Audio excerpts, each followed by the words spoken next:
Buongiorno da Leandro Maggi, Rovigo in diretta, siamo con Don Michele della parrocchia di Scalon perché vogliamo farci spiegare da Don Michele cosa ci sarà il 24 maggio nella città di Portoviro.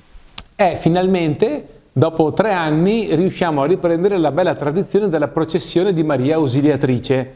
Vedete, siamo qui davanti alla statua che porteremo in processione, un'immagine della Madonna che viene da Torino, voluta da San Giovanni Bosco, che ha chiesto ad un artista, il Lorenzone, di produrre un grosso quadro che è custodito nella Basilica di Maria Ausiliatrice, appunto a Torino, a Valdocco, il luogo del primo oratorio di Don Bosco. Questa tradizione si è diffusa anche qui a Portoviro con la presenza dei salesiani. Quest'anno abbiamo un'occasione speciale perché vorremmo coinvolgere tutti i cristiani della parrocchia di Scalon, ma abbiamo trovato anche l'occasione per coinvolgere i cristiani della parrocchia di Donada, che con Don Stefano riusciamo a organizzarci insieme. D'accordo con Don Stefano abbiamo pensato di organizzare la processione in città a partire dalla parrocchia di Donada, coinvolgendo i cristiani di tutte e due le comunità e tutti quelli che vorranno aggiungersi per questa bella devozione. Quest'anno in particolare volevamo fare una sottolineatura su un aspetto che riguarda la devozione a Maria Ausiliatrice, che è un sogno di Don Bosco, si chiama il sogno delle 2 colonne.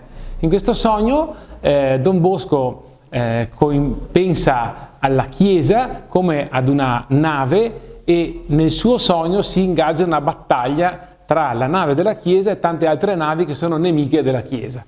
Ecco, Don Bosco indica in questa circostanza Maria Ausiliatrice e l'Eucarestia come le 2 colonne alle quali la nave della Chiesa si può così attaccare con delle catene e procedere salda, sicura, senza avere problemi con i suoi nemici. Ecco, in questo contesto allora noi pensiamo di celebrare la festa per ricordarci delle centralità della Eucaristia e della devozione a Maria nella vita personale e spirituale di tutti i cristiani singoli e delle nostre comunità.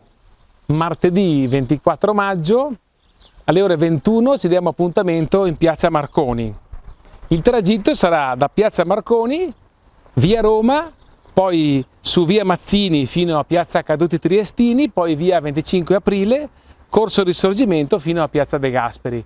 Ecco, in questo tragitto volevamo invitare la gente a mettere i lumini, come è tradizione, all'esterno delle case, lungo i loro cortili, in modo da poter accompagnare questa processione che faremo.